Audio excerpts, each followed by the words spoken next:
Hey guys, welcome back to my YouTube channel. আগৰ আকৌ মোৰ YouTube channel সকলোকে স্বাগতম জনাইছো। আজি আমি কথা পাতিম মোবাইলৰ চাৰ্জ ভ্যালু ওপৰত আৰু EMI নম্বৰ ওপৰত আৰু হোম স্ক্ৰীনৰ ওপৰত। হোম স্ক্ৰীনখনৰ এনেকুৱা প্ৰবলেম যেনেকৈ সকলোৱে পাই থাকে চাগে নিশ্চয়।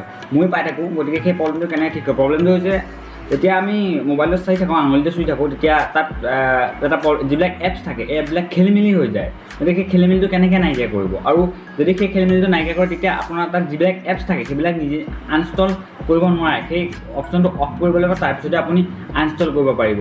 আৰু EMI নম্বৰ কি, EMI নম্বৰ কি সেইটো ক'ম আজি, তাৰ বিষয়ে ক'ম।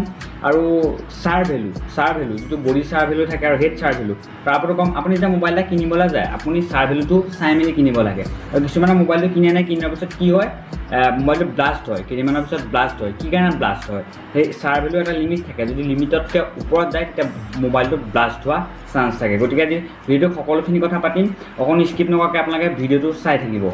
তেতিয়াহ'লে ব'লক ভিডিঅ'টো আৰম্ভ কৰোঁ।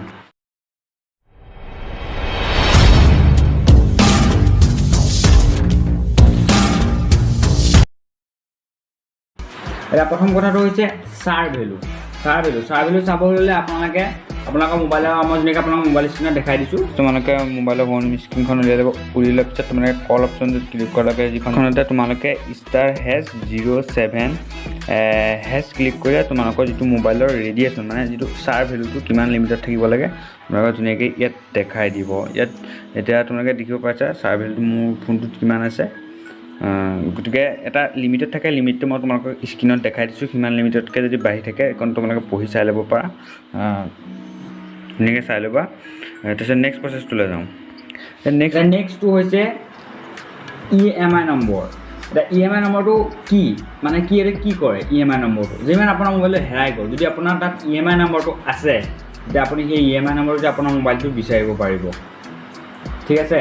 আৰু EMI নম্বৰটো যেতিয়া আজিকালি ফ্লিপকাৰ্ট হওক, এমাজন হওক, এনেকুৱা এটা সুবিধা দিছে মোবাইল এক্সচেঞ্জ কৰা।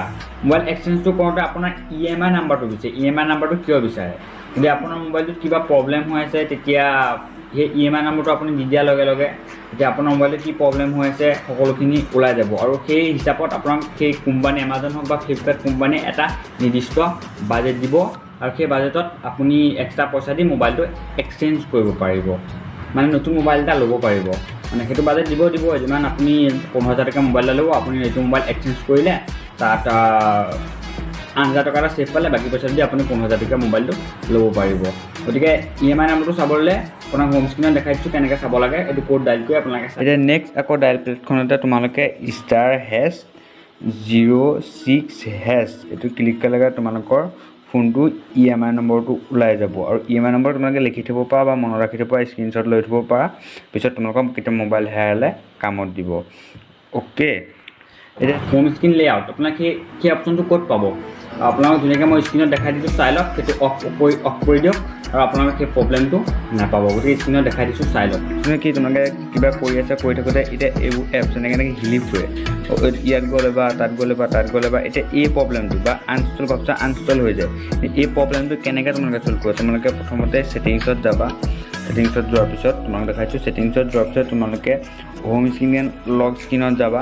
লক স্ক্ৰীণত যোৱাৰ পিছত যিটো হোম স্ক্ৰীণ লেআউট অপশ্যন আছে, এই লেআউট অপশ্যনটো অন কৰি দিব। অন কৰি দিয়াৰ লগে লগে এই এপছটো চোৱাৰ লগে লগে আনইনষ্টল হৈছে জানো?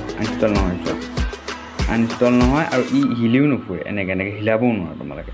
আৰু যদি তোমালোকৰ অপশ্যনটো তোমালোকে যদি আনইনষ্টল কৰিব বিচাৰে তেতিয়া হোম স্ক্ৰীণত যাবা, লেআউট অপশ্যনটো অফ কৰি দিবা। অফ কৰি দিয়াৰ লগে লগে তোমালোকে এপছবিলাক ঘূৰিব লাগিব। ইমানেই। যদি ভাল লাগিলে লাইক, কমেণ্ট, শ্বেয়াৰ কৰি দিব। আৰু চেনেলটো যদি প্ৰথমবাৰৰ পৰা চাই আছে তেতিয়া চেনেলটো ছাবস্ক্ৰাইব কৰি দিব আৰু লগৰ সকলোকে শ্বেয়াৰ কৰি দিয়ক ভিডিঅ'টো। আৰু 1K ছাবস্ক্ৰাইবাৰ যাতে অতি সোনকালে হয় তাৰ কাৰণে সকলোৱে যাতে ভিডিঅ'টো শ্বেয়াৰ কৰি দিয়ে আৰু আমাৰ চেনেলটোত সোনকালে 1K ছাবস্ক্ৰাইব কৰি দিয়ক সকলোৱে।